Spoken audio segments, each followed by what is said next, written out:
In 1025 AD, Mahmud of Ghazni raided Gujarat, plundering the Somnath temple and breaking its Jyotirlinga. Persian writer and physician Zakaria al-Qazvini wrote, "The Somnath idol was in the middle of the temple without anything to support it from below or suspend it from above. It was suspended in space, an awesome sight for the viewer." The story goes that desperate Brahmins began to plead with Mahmud.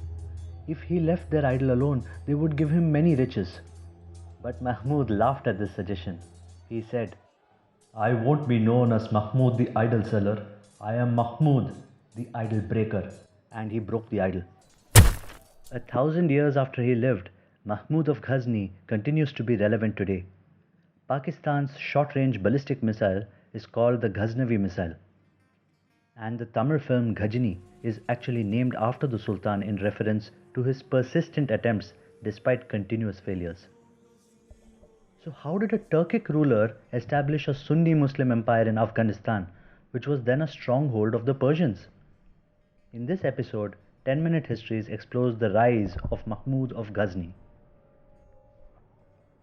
Ghazni is a small city in what is today southeastern Afghanistan, near the Pakistani border. The Turkic rulers of Ghazni had been slave soldiers of the Persian Sassanid aristocrats, who were in turn dependent on the Arab Abbasid Caliphate. The Islamic Sassanid dynasty was originally a Zoroastrian royal family, according to Persian historian al-Biruni. Sassanid founder Saman Khuda converted to Islam in the 8th century as it facilitated his climb in the Arab military hierarchy. The Zoroastrian Sassanid Empire had been eradicated by the Arabs about 3 generations before his time. Al-Biruni states that Saman Khuda was a descendant of one of Iran's greatest Zoroastrian military leaders, Bahram Chobin. Ibn Baladhuri's Futuh al-Buldhan talks about the tradition of Zoroastrian estate owners converting to Islam en masse to retain their military offices and estates under the new Arab order. The Arabs in turn relied heavily on these converted Iranians for their military campaigns. Whatever the case of Saman Khuda's conversion, over 200 years after his time, his kingdom had become an empire stretching across much of modern Afghanistan, lower Central Asia and eastern Iran. And his descendants were fervent Sunni Muslims by 970 AD. And into this age, Mahmud Ghaznavi was born.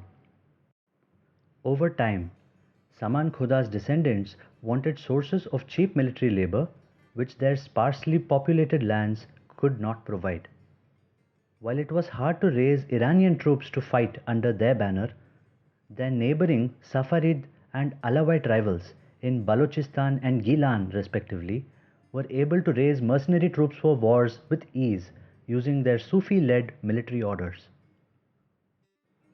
In this era of professional mercenary service, the Samanid princes needed cheap and reliable soldiers.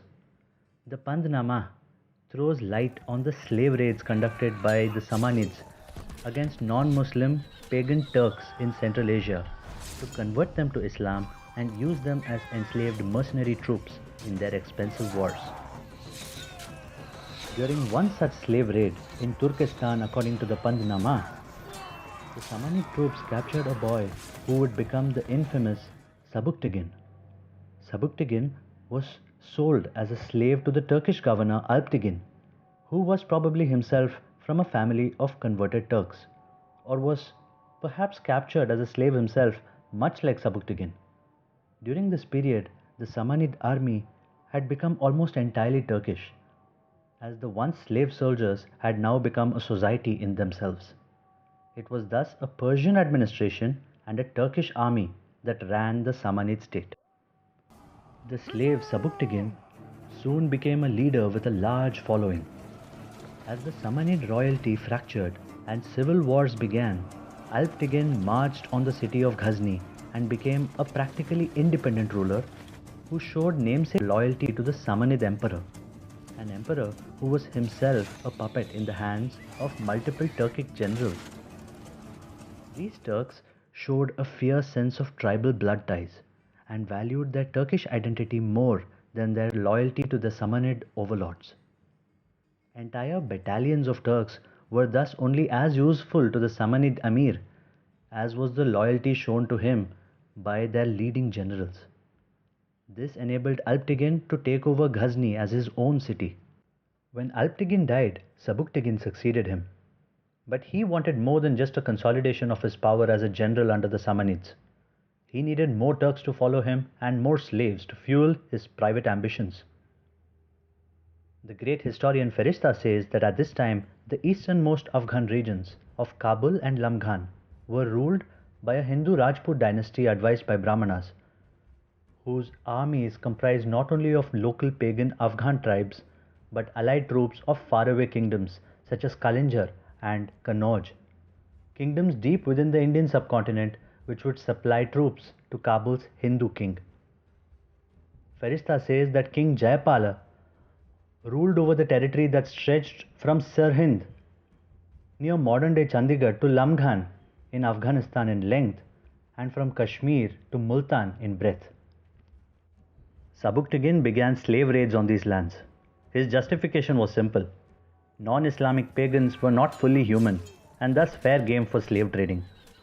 This is after all how he himself had adopted Sunni Islam. He first invaded the lands of Gandhara, which was a Hindu vassal state of the Rajputs of Kabul. Sabuktigin's invasions were met with fierce Rajput resistance in a series of over 70 indecisive battles.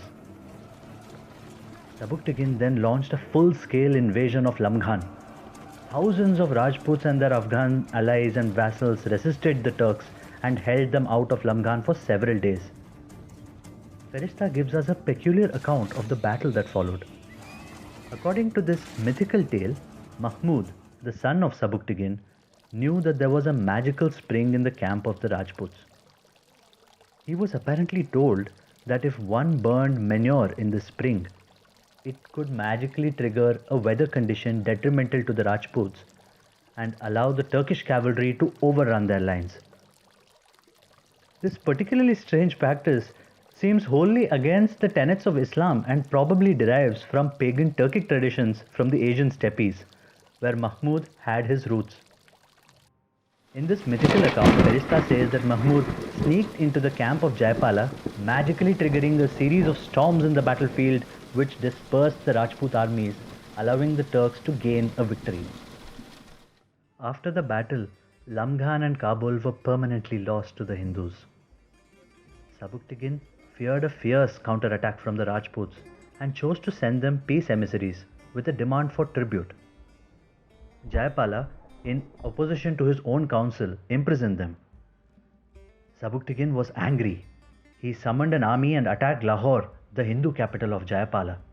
Abul Qasim Ferishta says, Jayapala collected his troops and marched forth to oppose Sabuktigin. On this occasion, the neighboring Rajas supplied him with troops and money, particularly the Rajas of Delhi, Ajmer, Kalinjar and Kannauj. Hindu females sold their jewels and melted their gold ornaments to furnish resources for the coming war. Sabuktigin not only won the battle but took over Kabul, Peshawar and Lahore. Given his original goal of acquiring slaves, the non-Muslims here faced certain death or slavery. Ferishta says that the entire west bank of the Indus River was now Turkic. These lands were forever lost to the Rajputs. Over the ages, this route would become a slave trading road where Turkish sultans would bring trains of their chattel slaves of Hindus from India and sell them to the Muslim world. Dying Hindus was such a regular sight in these lands that the Moroccan traveller Ibn Battuta in the late 14th century says that the locals here call the mountains as the mountains where the Hindus were killed, which in Persian would translate to Hindu Kush. All mentions of Hindus in Kabul, Peshawar and lands west of the Indus cease in history after this point, leaving their fate only to imagination. Shortly after a major civil war in the Samanid Empire, Sabuktigin died of a disease in Balkh in the year 998 AD. His two sons, Amir Ismail and Mahmud, fought over Sabuktigin's throne and Ismail was defeated. Mahmud eliminated his enemies in a couple of years to become an unquestioned ruler, a sultan.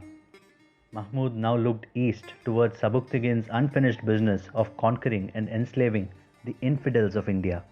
In future episodes, we will see Mahmud's conquests of the Indian subcontinent and how they transformed the religious demography of these lands forever. If you like this episode, click the subscribe button, hit the bell button for updates, and do share this video.